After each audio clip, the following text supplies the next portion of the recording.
People charged with family violence, for example, are particularly at risk. In 2019, 185 Texans were killed by their intimate partner. Of those deaths, 63% of men and 53% of women used a firearm to commit a homicide.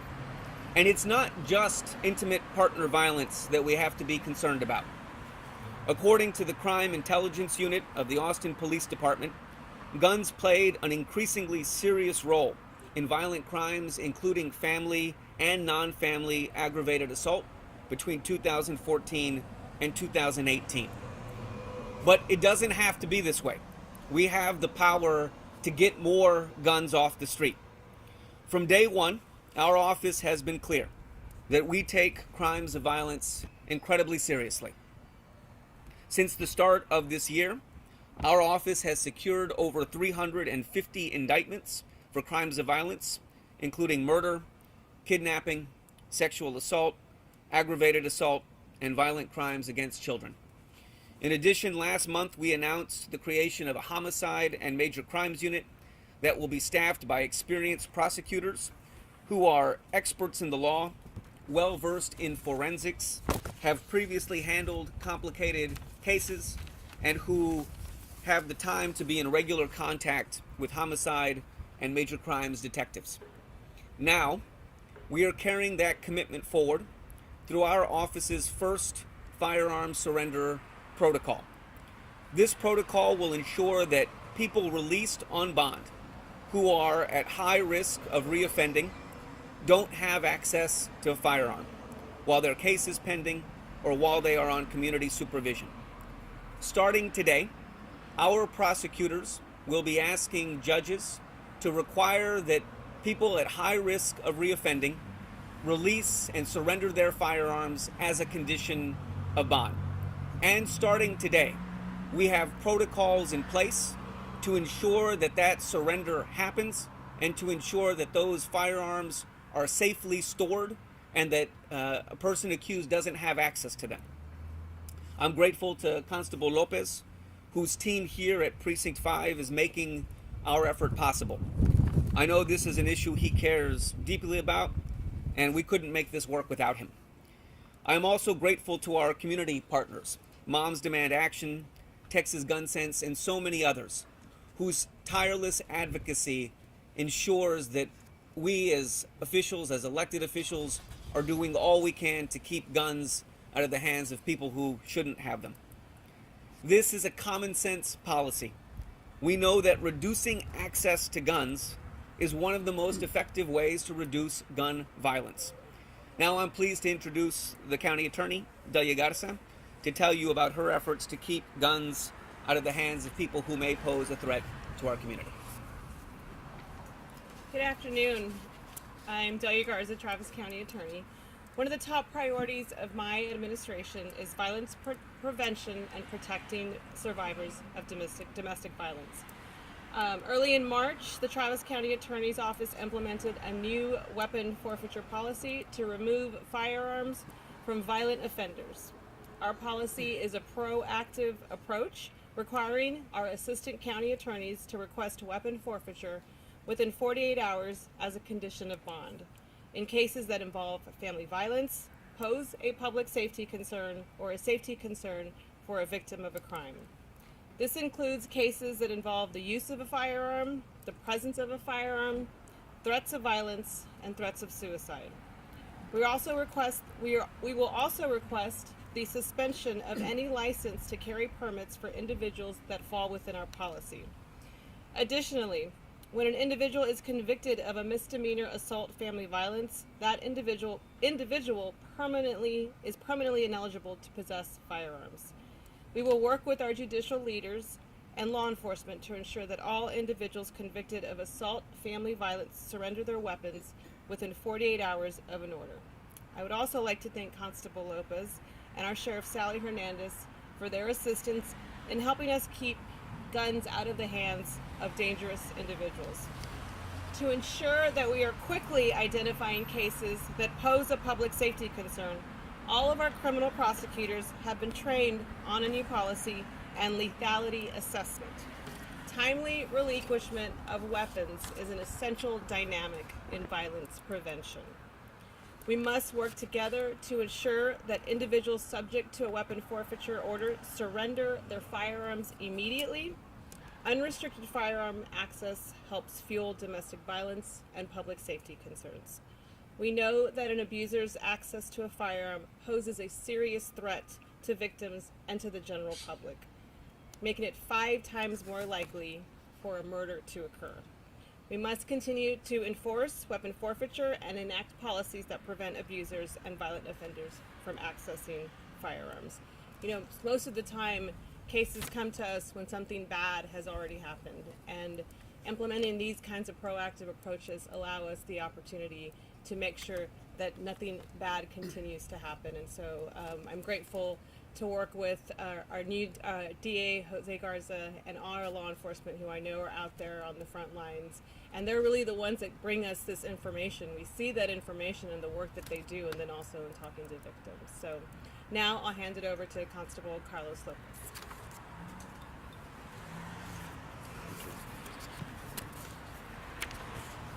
Good morning, everyone. Carlos Lopez, Travis County Constable, Precinct 5. First, I'd like to commend the Travis County Attorney, Delia Garza, and our Travis County District Attorney, José Garza, in committing to continue the firearm surrender program that my office participated and has participated since 2017 with their predecessors. I would like to go over the process that we have in place. But before that, I would also like to thank Sheriff Sally Hernandez, who is also part of the gun surrender on the domestic violence part of this. So once a defendant is directed to surrender the firearm to my office, the court will provide the respondent specific written instructions for surrender of the firearm. The respondent will notify this office of their intent to surrender the firearm within the time period that was designated by the court. Our office will schedule a specific appointment for them to come to our office. Upon arrival, the respondent will park their vehicle and wait for one of our officers to come out and retrieve the firearm. We do not want the weapons being brought in to our lobby and in our office. The Precinct 5 deputy will then accept the firearm and issue a receipt for the surrendered firearm. A signed copy of the receipt will be provided to the respondent, which in turn will be used as confirmation to the court or the prosecuting offices of the surrender. Our office will properly store all firearms surrendered as required by law until further orders of the court. One of 2 things is going to happen to this firearm. First, they will be returned to the respondent as ordered by the court, or they will be destroyed as ordered by the court. If we do receive an order to return the firearm to the respondent, our office will verify the order with the prosecuting attorney and confirm that there are no new or additional offenses or protective orders that would prohibit the defendant from owning or possessing firearms. The respondent will schedule an appointment with our office, and the officer will pull the case inventory for verification. The officer and person receiving will acknowledge by signature on the receipt. I want to emphasize that this will be a joint effort at every point. Thank you all so much for being here today, and I would like to introduce to you Melanie Green with Moms Demand Action.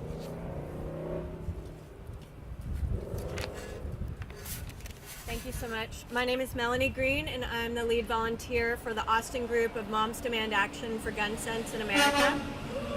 Thank you to the Travis County District Attorney's Office for inviting us here today. On average, nearly 3,500 Texans die every year from gun violence, with thousands more injured.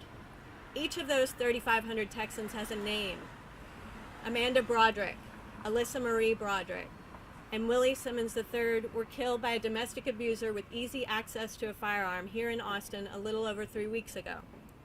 This shooting and the daily gun violence in our city, our state, and our nation is another painful reminder of how urgent our nation's gun violence crisis is.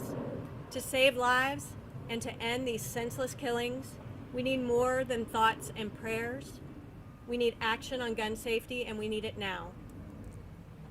In more than half of mass shootings over the past decade, the perpetrator shot a current or former intimate partner or family member as part of the rampage.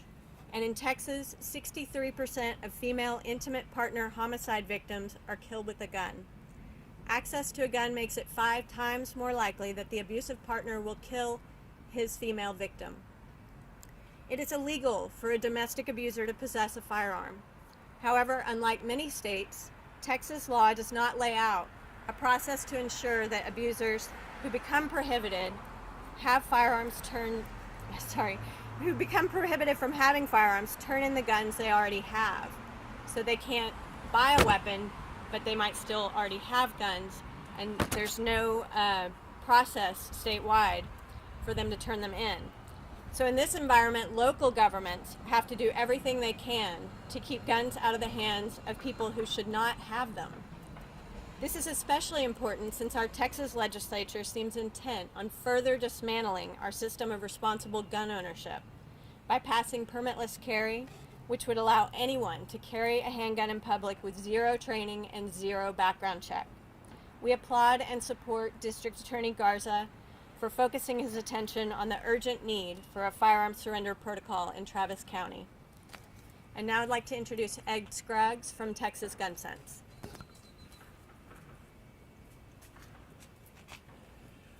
Well, thank you, Melanie. Thank you to our district attorney and our county attorney and our constable here. This is a great day in Austin and Travis County. And we don't get to say that very often when it comes to the prevention of gun violence. Texas Gun Sense would like to thank the deep, heartfelt public efforts of our district attorney and our county attorney and their staffs for following through on a promise that they made early on to make prevention of gun violence a top priority from the very start of the judicial process. These are simple, basic steps that will offer greater protection to the community, and we can do this without passing one new law. While important to recognize the contributions of our elected officials and law enforcement, it's also noted that many family violence activists and gun violence prevention activists together worked for many years to get this moment to arise. It was a little frustrating. It took a while to get this kind of public acknowledgement, but our officials here today are doing that, and for that we are very grateful. Yet on this day, we must also remember those the system could not protect, as you heard earlier, the mothers, the girlfriends, the children, all the innocents taken too soon, including just a few weeks ago in Northwest Austin. Today, we begin a meaningful process that must go further, but by taking these steps, we acknowledge the loss, we honor the names of the victims. And now back to our district attorney. Thank you, Ed.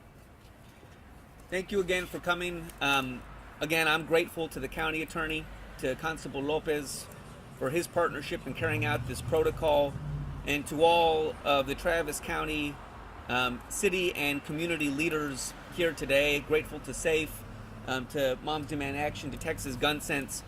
This is just the start. We still have so much work ahead of us.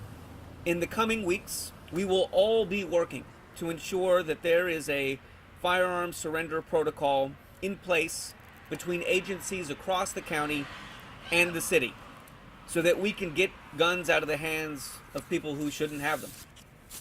We look forward to working with our colleagues at the city and the county and in community to get a common sense agreement done. We all have the same goal, to keep our community safe, and that work begins today.